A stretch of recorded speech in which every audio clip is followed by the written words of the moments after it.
Welcome everybody, this is SharePoint Patterns and Practices webcast, and this time we wanted to concentrate on something classic around the PnP, so essentially how to provision sites or site collections using the PnP PowerShell, but with a slightly different approach or twist, and in this case we're using PnP PowerShell and Azure WebJobs. We do have quite a few samples around the provisioning in the PnP guidance or PnP code gallery, but this time actually it's based on PnP PowerShell. So actually we'll do everything using PowerShell in the demo as well. My name is Vesa Juvonen. I'm a senior program manager from the SharePoint Engineering, and today's main presenter will be Mikael Svensson. So Mikael, will you do the quick intros as well? Sure. So my name is Mikael Svensson. I'm the CTO of PuzzlePart, which is basically just a fancy title because I care about technology. I mean, I'm an everyday consultant doing projects. Yes. And I'm also an Office Server and Services MVP. I've been that for the past 6 years. Do a lot of development, coding, everything, which is fun. Yes, and Mikael has been contributing quite heavily recently on the PnP PowerShell related on, for example, the graph access points and a few other things as well. And it's great to have additional people being so active on this open source initiative. Yeah, and I guess a lot of my contributions lately has been in order to get this stuff working actually for some projects I've been doing. Yes, and which is a good point as well. So whatever we're seeing today is actually based on, again, a real life scenario. So this is something what Mikael is doing together with his customers on a real life, which is pretty common with the PnP guidance as well. So it's coming from a real life enterprise scenarios.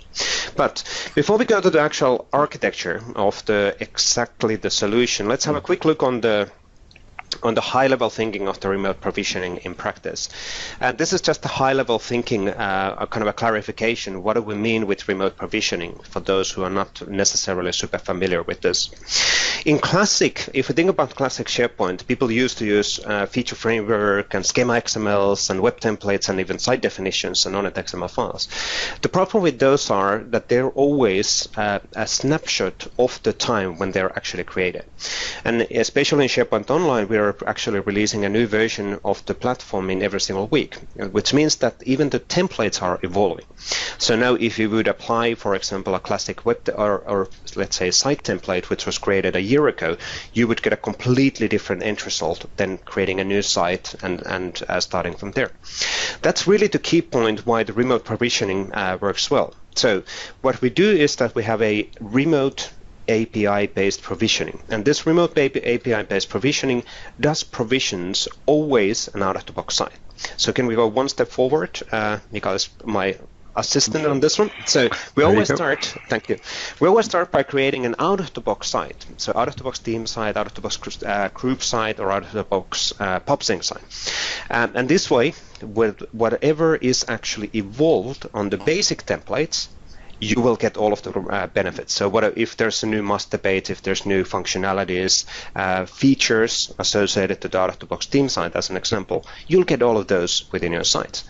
But then the remote provisioning application actually starts modifying the site using then remote APIs. So essentially applying configurations like activating additional features or applying branding on the site or creating lists, creating content type sites, setting languages, regional settings, whatever. And that's really the remote provisioning part. And that's how the PnP provisioning engine works as well. So you always first have to create the site or a site collection, and then you apply the configuration template. And in this case, this is just a relatively classic and an old site. We create an out-of-the-box team site, but then we apply the specification on top of it. So we'll apply a different branding or a different settings, and it will become as a project site, an organizational site, or a workgroup site. What's really good benefit out of this one is also that the site which we created, it's still a team site. It's still based on out-of-the-box team site. So it's not based on, let's say, a custom site definition. Well, that would be only supported in on-premises, or a custom template. It has all of the capabilities as with out-of-the-box team site. And that's really the key benefit out of the remote provisioning. Good. Right. That's enough for the intro. I think let's have a look on the solution that Mikael is going to show in practice and take it away. Sure. Yeah, so the architecture is quite simple. So we have a site or basically the root side of a site collection, where we installed the site directory. The site directory has a list where you can order new sites, and it also has two libraries, one with PnP modules and apps. So the .pnp files are basically PnP provisioning XML files packaged into a PnP file. So we separated into modules and apps. That means a module is typically a larger look, for example, your organizational site or the project site with different branding. And then the apps are smaller components, but it's basically the same provisioning schema files. But an app could be a picture library, it could be a library called internal documents, which don't allow visitors to come into the library, for example. So it's a more conceptual pattern. And then we also have a list with functional templates. So that's sort of the site template you will staple on or apply to the site, which consists of one module and then one or more apps. That means you could have, say you have a team site template, and then you have apps for localization, for example, one for Norway, one for Sweden, one for Denmark. Then you could create a template called Team Site Norway, which consists of the main team site module and then the Norwegian app module, for example. That's one way of doing it. So when this goes into the list, we have a web job, scheduled triggered job in Azure, which just pulls this order list saying, do we have any modified items for the past 30 minutes? If so, pull down the item and create the site. And that means you could also have, if you want to sync owners from the list over to the site or members or some other setting, you could also pick that up in the provisioning job. So we're actually doing that for our customers, but for this sample, we made it fairly easy. I'll go through all the artifacts later. And then it picks up the job and then provisions the site, and it sends out an email to the owners of the site. Your site is now ready. One thing actually here, what I wanted to kind of repeat as well, is that you're actually, as part of the site creation, you're actually applying multiple templates. And that is a quite common practice, but on the other hand, not all of the people are aware of that you can do this. And so you can actually create that functional template, which will be applied to all of the languages, and then a language-specific template. And you start with one, and then you apply another one. Yeah, it's sort of to modularize so you don't repeat a lot of stuff in the different templates. Yes, which makes a lot of sense. And then technically you could actually have a nice checkbox-based UI. Which are the features which you want to enable on the site? And then based on checkbox selection, those will be selected. So the easy part of the solution, it's just a SharePoint list order. If you want a more fancy UI with more choices, which sort of instruments the list, you could do that as well. But it will always work just with the list as well. But if you have more requirements, you could easily build a UI on top. Yeah. So this is sort of an easier approach than the partner pack. Fewer moving components and everything is stored in SharePoint. Yes, absolutely. Okay. And then let's do a demo. Yes, let's have a look on this one in practice. Right. So this is my site directory site, which I've installed. So you see I have a list called sites, which is the list where you will order your site. So I have a field, I have a business owner, and then I have a description. Here's the URL, which will be written back when it's provisioned. I have the functional template. And here's my smaller app part, in this case, a picture library. And then we have site owners, site members, and site visitors. So for this sample, you initially set owners, members, and visitors, and then those fields are hidden in the edit view afterwards. That means the site becomes a master afterwards. And we also have a second web job, which does daily syncing back owners, members, and visitors from the site to this list. So you could actually have a search. You could use this as a site directory with search. You could list, for example, all the sites where you are an owner. And then if we go into our modules library, so here's one file, team site PnP. So I'll show that as well. And then in apps, we have pictures, picture PnP. And if we go to our site templates, which are the functional templates, so I have one called default team site, which is just the core module team site. And then I have one called team site with pictures, which is team site with the picture app added to it.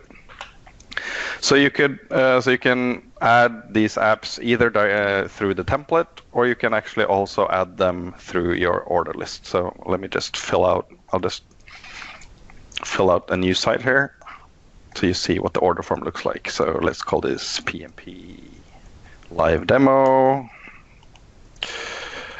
Yes, I love this. And let's and then let's do the default theme site. But you see, I can also pick the apps here.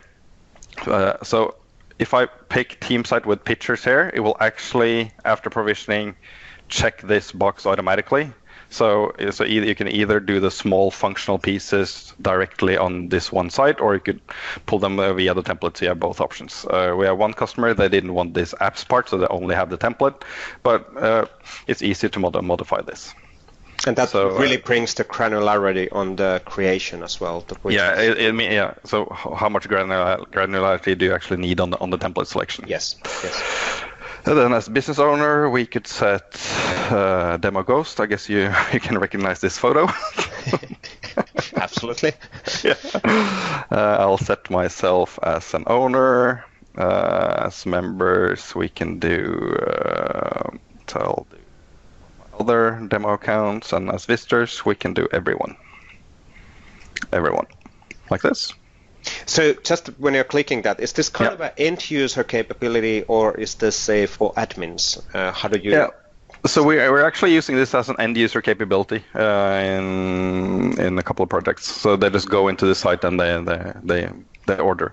So what happens is they will actually get an email right away saying your site is being processed. One customer added approval functionality, one just wanted directly. So it's a little bit of both, actually. Yeah, and obviously this could be only an admin functionality as well, or you could write let's say a SharePoint framework client-side web part, which is exposing this to end users as a self-service form. So and then that way you have a kind of you split your implementation. It's the form which is just adding items in the list, and then the creation. I guess we could actually even go to Power Apps and create a Power App to fill out this form. Good point. Absolutely, and expose that using mobile devices, and that's pretty cool scenarios. Absolutely. Okay, so this will probably be picked up by my Azure WebJobs, but I'll just let that spin. So if we go into the Mr. Provision script, so this is actually the PowerShell script which kicks off the provisioning. So you see at the top here, it links in a small library called shared, which has some shared functions. And in order to get this to run in as an Azure web job, it's very important to set these two variables. If not, you will get some funky errors because you're not actually running in a PowerShell host. You need to ensure that you don't use any write host, but always use write output. And you also need to bundle in all the PnP, PowerShell, and CSOM libraries. So the script here actually at the top, it checks, okay, do you actually have PnP PowerShell in your bundle folder? If not, it uses NuGet and pulls that down and packages out. So it's there when you want to pack up the actual solution for Azure. Or you could run this as a timer job on the server if you don't want to run in Azure. It doesn't really matter. Here we have a function called check environmental variables because we need to set the tenant URL, the primary site collection owner, the app ID, the app secret, and the site directory URL, which we're using for this solution. If you're curious about the app setting underscore here, that's because on the environmental variable, that's because when you set up an Azure web job, you will actually just call the setting by the name after the underscore. But when you pick up the environmental variable in your program, Azure has prefixed it with app setting underscore. So that's just a convention. But that means if you want to test this locally, you just set all these variables in your UI like this. You can just set them in PowerShell like this, and then you can test it locally. Okay, so let's go back to Mr. Provision. I'll just skip down to where the logic goes. So first, it connects to the tenant where we have the site directory URL. Then it pulls down a list of all the templates, all the modules, the base modules, and the app modules. And then it gets the recently updated items, which we have in a camel query right here. So I've set this to do the past 30 minutes, and the web job runs every 5 minutes. And then it goes through each of the item, get the item, we have the editor, we have the author, title, description, all the different fields we set up. Let's assign those to different variables. Here we have owners, members, visitors, and then if we go down here, we have ensure site. So if we go to ensure site, so here we have new PnP site, and it sets with these parameters. You could easily add to the order form, do you want to enable external visitors or not? And you can add that into as a parameter into this function and just pass it in. So you set that back and forth. Yeah. Yeah. If it fails, we send a fail mail to the owners. If not, we just continue, and then let's go way back to the site and the script again. And here we check, okay, ensure site executed without any errors. And the editor is not SharePoint app, because when the web job runs, the item will be modified by SharePoint app, since we're running in app tokens. We don't want to run this full section every time if the user hasn't been in there and actually created the item. So here we ensure that we actually have a owners, members, and visitors groups, and adds the people to it, and then we start applying the different configurations. And then the sync metadata function, make sure that the title and description is correct. That means if I go into the list and change the title or description of the site, that will be synced back to the site. And then I'm also setting the request access email address as an extra functionality. And then if the status is not provisioned, that means it's a new item, send ready email, set the site URL back to the directory, and then update the status of this item to be provisioned. Yeah. Yep. And obviously this is using the PnP PowerShell, so it is relatively simple to manipulate the stuff within a SharePoint Online. Yeah. Yeah. So this is actually my Azure WebJob. So you see I have a job running here. So if we can just switch into the log. So let's see. Right. So here's a processing PnP live demo. Live demo does not exist. Let's create it. And then it's waited here and created, adding the owner, adding members, adding visitors, applying the template, applying pictures. And then syncing the title, setting site request email. Yeah. So actually just completed. Yes. I was like, it was showing that it's still running, and I'm suddenly saying that everything is fine. Yeah. So that means if I just refresh here right now, I should see a site URL over here. Let's see. Yep. See, now I have a site URL over here. So if I open the site, so it's been provisioned with a logo here, and I have a recently modified documents web part. So that's sort of changed. And then I also have the picture library here. And those are coming from the PnP template, which are essentially applying the recently modified documents from a template, and then the pictures from the app template, which is applied as well. So if we look at the templates, I have a template folder here. So here's my team site template, so which will set the regional settings, and I'm setting the logo here, and then I'm uploading the logo, which I have in my site assets folder here, just the default logo. Of course, I mean you could change this and have a logo in a central directory and point to that instead if you don't want to have a separate logo for each site. Yeah. And here's the home page, and here's my recently modified documents web part. Yep. Cool. Just all what's your take? So obviously this is a lot of PowerShell, and it might look kind of complicated as well. But what's your thinking around why PowerShell? Why not managed code? So the reason why we went with PowerShell was to have it easier up and running. It was certainly easier to prototype when we started creating it, and it's a lot easier when we have. So we're handing this over to IT organizations, and they can actually look at the scripts and figure out the flow of it. And some of them have actually been able to modify and then add functionality themselves. So one guy added IRM functionality. He wanted to, if he had a classification on the site, then he wanted of high importance, then he wanted to turn on IRM on the site, for example. And then you could just look at the library of PnP PowerShell functions and easily just use the functions there. Yeah. Yep. Without actually Visual Studio actually writing code and then redeploying stuff. Yeah, and also IT admins seems to I think it's easier to do code review, like you're not putting any funky stuff in there when they look at PowerShell code compared to C# code. Makes a lot of sense. Yeah, so it's very, very easy to get it up and running. So for this, we have package WebJobs, which creates 2 zip files, one for the provisioning job and one for the governance job. And then you can just create your WebJobs and upload those zip files, and it just works. So it's very easy to hand over to an IT organization to have them install it actually. Makes a lot of sense. Yeah. So I guess the issue with team size, if you suddenly have 1,000 entries, then it will take time since you're spinning up each site sequentially. All right. So if you have a lot of sites being ordered right away at one time, of course, then you would have to wait since it only executes one site at a time. That could be handled better if you used webhooks, for example, on the list.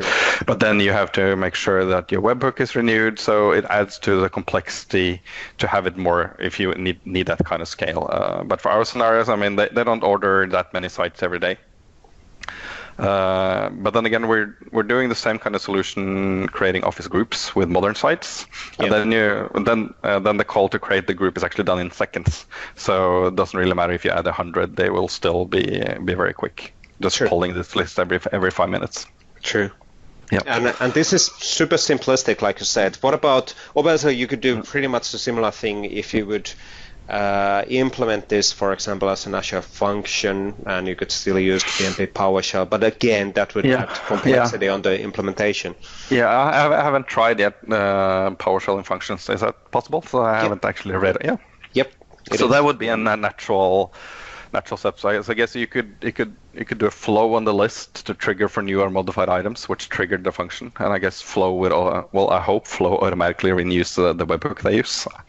Yes. I'm not sure, but I hope they do that. so that could be a possibility for sure. Sure. Because then you could just invoke that web job with a HTTP call. So. Yep. So there's different ways, but it's still, I mean, there's not a lot of moving parts. You have a script which pulls a list and then does the heavy lifting.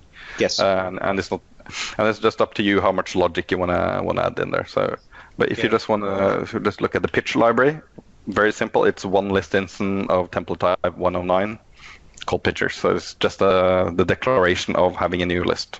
Yeah. But that means if you want to have more stuff in there, you can do that as well. So. Absolutely. Yeah. Mm-hmm. Yeah, and then it's a matter of just packaging it up. So you see, so here's actually the site directory as a template as well. So if we go over to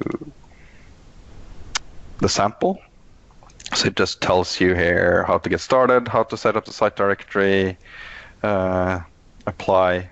You just apply the site directory template to get all the lists up and running there. And tells, well, upload the sample PnP file and then set it up. So you have full sampler how to get this working with app tokens. Yeah, that's really cool. Yeah, I think I sent this over to one customer. I think he had it up and running in like 30 minutes. Just yeah. And that shows the simplicity of the whole thing. And coming back on can you go back still on the template, just a kind of reiterate the remote provisioning model. So, for example, this list instance creation, or the actual template, because then a lot of people are asking, hey, but why aren't you using WSP packages or uploading a sandbox solution and all of that? And just briefly touch on that. I guess this is the hard part, right? Creating these templates, since it's all XML. But so what we typically do, we will just create a site, configure it, and then pull out the template and clean it up. Yes. But of course, it's not for a regular user. Maybe for a power user with some training. But I guess this XML is sort of the hard part. True. True, no doubt. And like you said, you can always start by creating the configuration in a live site and then export the template from there, and then modify that based on your requirements, which is absolutely a typical case. The one thing what I wanted to kind of pinpoint here is the difference between this classic site template still. This is configurations which are applied, and how it's applied is that we're running API calls towards the site. So essentially we're saying, hey, create me a list, create me a new page. On this page, oh, the page exists. Let's actually add this web part on a page. We do the WSP way of doing that using the feature framework or saving site as a template is actually taking the whole site from that moment of time, and it isn't actually doing, let's say, it doesn't recreate or create a new site based on out-of-the-box template. It creates the whole site based on that template. So essentially, you would have to keep on updating your site templates and all of that, and that's a horrible, let's say, a process. That used to be the case back in 2007, 2010 timeframes. Now we have a powerful remote APIs, and we can do this. I try to envision these XML files as sort of like recipes. Like it will take, or a playbook, it will just do play by play, and then instead of doing it manual in the site, because basically you could do all these manual steps. It's just a macro if you want. Yes, that's probably a good way of putting that. For those who are not familiar with the terminology, it's a macro. It's a recorded macro what end user could be clicking in the UI. The feature framework wasn't precisely that. We kind of were told that it is, but it wasn't actually. Now we're heading to the right direction. And in the future, we're looking into obviously having this kind of a recipe model natively within a product as well. But that still takes some time. Cool. I think that's it. I think that's it. So I guess if I just try to do the engine, I can do, for example, the Mr. Governance script, sync permissions. So let me, if I go into, I could just go into the site right here. So if I go to my site settings, site permissions, and then if I go to my visitors, you see everyone. So let's, if I just add my demo ghost one more time here. Let me see if I sync permissions, it should run through the site and it should pick that up and sync it back. So PnP 1, no changes. And then PnP 2, and I think I also have a PnP 3, and then I think we should get to the live demo. I like the Mr. Governance. Yeah. So now we should get, updated, updating changed owners, members, visitors. So if we go back to the directory and refresh, so then we should see, we have demo ghost on visitors as well. So that makes, so you could actually have this as a site directory, and then so you could see get the sites where you're explicitly a visitor member owner. True. And obviously, if you would have hundreds of thousands of site collections, then the process using PowerShell isn't necessarily the right thing to do. You could then in that case you could use code and multi-threading, and there's alternative options to do that. But it really comes down on the scale of the usage. So we have other governance functions as well in production where we check, okay, has the site been used? Well, if not, if it hasn't been used for 6 months, then put on a policy on the site to have it closed. Ensure that we have an about page with all the site showing who's the business owner and maybe the classification data.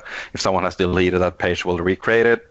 And do we need to turn on RM based on classification? Has people done site training? So we have all these different things in the governance. So you can't add people who haven't had training, for example, as an owner. So it's just taking all your business requirements and adding new functions as you go along.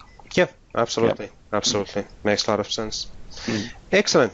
I think that's it for this demo. And like Mikael showed, the the sample is available in the PnP PowerShell GitHub repo. We'll add that one in the video links as well. And there's the current link to the sample as well.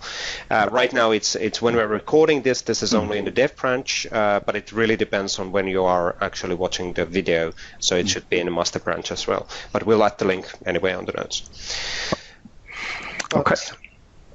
I think that's it for this webcast. So, I would just have to apologize for all the people that were still doing classic team sites, which takes time to provision. But but basically it's the same if you want to do groups, and then you can still apply templates with colors or add new lists if you want. True. You can still do that. On the modern team sites, there are certain, let's say, limitations from a customization perspective, though, but that's kind of understandable. And also right now, it actually checks which PnP packages you have deployed to the site, and that's recorded in the property bag of the site, which is not on modern team sites because you can't set that property. So that means it will just then it would try to reapply the template in case. But that can be solved by having a hidden list. Setting the metadata, so it's all possible to work around it. Yes, absolutely. And in the future, anyway, there will be more capabilities enabled on the modern sites as well. So whenever we get the stuff more ready, we need to be just patient. But I guess keep it easy, keep it functional. Yes, absolutely. But thank you, Mikael. I think that's it. Great demo, great story, great architecture, and it's good to see actually this ready-to-use solution, even using PowerShell, which is super cool. And really shows nicely the power of PnP PowerShell because it's so easy to manipulate those sites. We'll thank Irving for all of this, and obviously there's a lot of contributions what the community has done as well. But back in years ago, it was Irving's idea. Actually, I think there's either over 200 commandlets or 400 or more than 200 commandlets. Yeah, more than 200. Yes, I think I did. Coming from community, so I think I did number 200 actually. I think Irvin told me that. Which is pretty cool. But that's absolutely the power when we're working together. We can make these things happen. And it's all paid by the customers. So that's the beauty of open source, right? That is an open source solution, absolutely. But okay, thank you, Mikael, and we'll definitely schedule another recordings with Mikael on his journey on these customizations as well in the future. But thank you for this one, and we'll come up with a new webcast sooner or later. Thank you. Thank you.